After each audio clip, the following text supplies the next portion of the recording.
Marshan Enrico Pañero. Bip bip bip bip bip. Bip bip bip bip bip bip. Bip bip bip bip bip.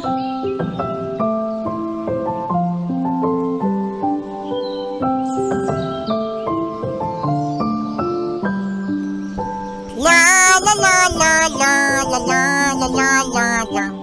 La la la la la la la. Hoy, bago ka magkwento, Marsha, ng wala kakwenta-kwenta, ay i-shoutout naman natin ang ating mga bisita.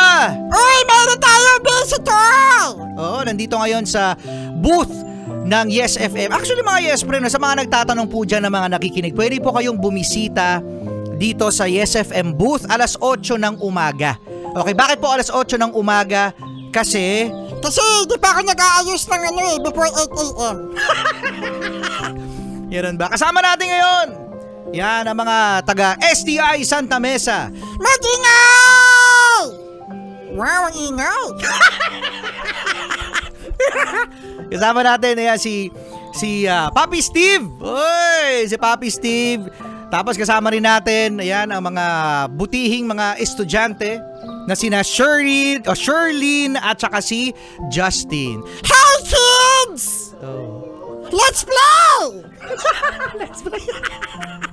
Sama na natin si Tita Gina. Nakikinig naman lagi. Si Tita Gina, si Mashi Mashi, tsaka si Pops Alex. Hello po sa inyong lahat. Dali, magkwento ka na, Martian. Okay, ito na. Ito na mga yes friend, ito na mga bata, mga taxpayers, mga middle class, ang ating kwentong lang kwenta. Ang nung isang araw na pinamagatang ang lasa ng buwan. Uy, ang lasa ng buwan. Ano kaya lasa ng buwan? Wait lang ha. I-explain natin yan mamaya, di Pañero. Huwag ka masyadong excited. Sige. Noong isang araw ay merong group ng mga animal sa isang jungle. At sila ay nakatingin sa buwan. Ang sabi nila, wow, may moon! Tapos sabi ng may ibang hayop, ano kaya lasa ng buwan? Tapos sabi ng isang hayop, gutom ka? Gutom yun! Kami pinagmamasdalan namin ang buwan, pero ikaw gusto mo matikman. At alam mo ba kung sino ang nagsabi nun? Enrico Pañero! Sino? Ang turtle! Uy, ang turtle. Kaya naman, ang turtle, at sabi niya doon sa mga friends niya ng animal, pupuntahan ko yung buwan at titikman ko kung ano ang lasa.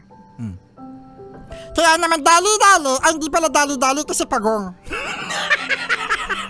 Kaya naman dahan-dahan siyang pumunta doon sa taas ng bundok para maabot ang buwan.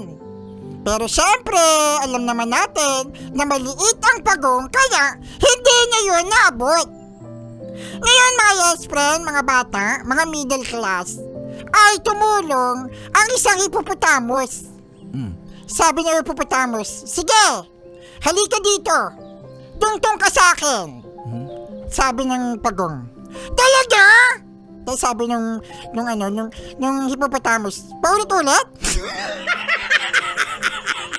Di ba sabi ko, akit dito? Ngayon, ay umakyat na ang pagong doon sa likod ng hippopotamus, pero hindi niya pa rin abot yung buwan. Tapos sabi nung turtle, di pa rin ko abot eh. Ngayon naman, mga bata, mga yes friend, ay tumulong na ang giraffe. Uy, yan ang isa sa mga pinakamalalaking hayop sa kagubatan, mga yes friend. Nakakita na ba kayo ng giraffe? Ay, ako hindi pa! Ay, kawawa naman. Kawawa naman. Punta ka kasi ng zoo. Oo, meron dun sa zoo. Di wala alam ko na sa Manila Zoo kung meron giraffe. Pero grabe, mga yes friend, ang giraffe.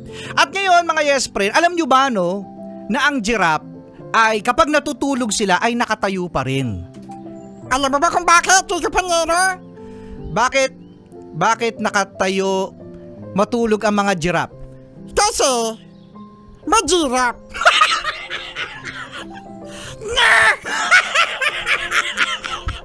Last ko na yun. Kasi majirap. Majirap kasi sa kanila matulog. Kailangan pa i-explain. Kailangan pa i-explain yung joke. Kasi ikaw eh. Mahirap kasi sa kanila ang matulog dun sa lapag kasi mahaba yung leg nila. O, diba? Talaga in-explain mo yung joke mo. Kasi di nakakatawa eh. Di ako sa'yo. Tuloy mo na yung kwento mo. So ito na nga, kasi sa Rico Pandero, dami sinishare. Nag-joke tuloy ako na corny. So ngayon, itong giraffe ay tinulungan ang pagong. Pero hindi pa rin nila ma-reach yung moon. Naku, yan ang mahirap. Sabihin mo sa kanila, tumigil na. Hindi. Kwento ko to. Kwento mo yan? Kwento mo yan, Rico Pandero? Dali, oo nga pala, kwento mo pala to. Ngayon ay sumama na rin ang leon, sumama na rin ang ibon, sumama na rin ang unggoy at lahat ng animal sa kingdom. At ito na nga, Rico Pandero. Naabot ng pagong ang buwan. Weh! Kwento ko to. Hindi yan totoo! Paano umaabot yung buwan? Yung iba kailangan mo ng spaceship! Kwento nga to, diba? Hindi to makatotohan. Kasi ito ay isang fairy tale. Ah, dapat ina-explain mo muna. Kung makatotohanan. Eh di ba yung mga animal nga nagsasalita, totoo na ba yun? So ngayon, eto na. Ngayon, sabi nung turtle, abot ko na yung buwan! Matitikman ko na siya! Uy! Kinagat ng turtle yung buwan! Tinan mo, pinakailamanan pa yung buwan, ano? Oh. Sabi nung turtle, natikman ko na yung buwan! Sabi ng ibang mga animal sa baba, ano lasa? Sabi nung turtle, lasang bato? Magpakahirap tayo dito, lasang bato pala to. Pweh! Lasang alikabok. Bumaba na yung mga animal doon at sinabi nila na, sana pinatikim mo sa amin. Sabi ng turtle, kain ka lupa. Ganun din lasa doon. Ito, lupa, subo mo. Tapos sabi, ganun din lasa. Oo, kasi ang buwan ay gawa sa lupa. Kayo di kayo nag-aral. Pinag-aaralan niya sa science. Oo, correct. Diba? So at least kahit paano ay nalaman nila. At ang aral dyan, Uy! Alay mo may aral, ano? ang aral dyan kapag kayo ay nagtulungan, ay marireach nyo yung dream nyo. Uy! Ganda naman nun. Charot. Okay na sana, may charot pa eh, no? Mga yes, pero susunod na si Sexy Megan, nakasama nyo Rico Panyero. At Martian the Cute. Oy, bukas ulit tayo magsasama-sama para sa Solid Cute Morning. Di ganyan. Oh, paano? Solid Cute Morning. Arte.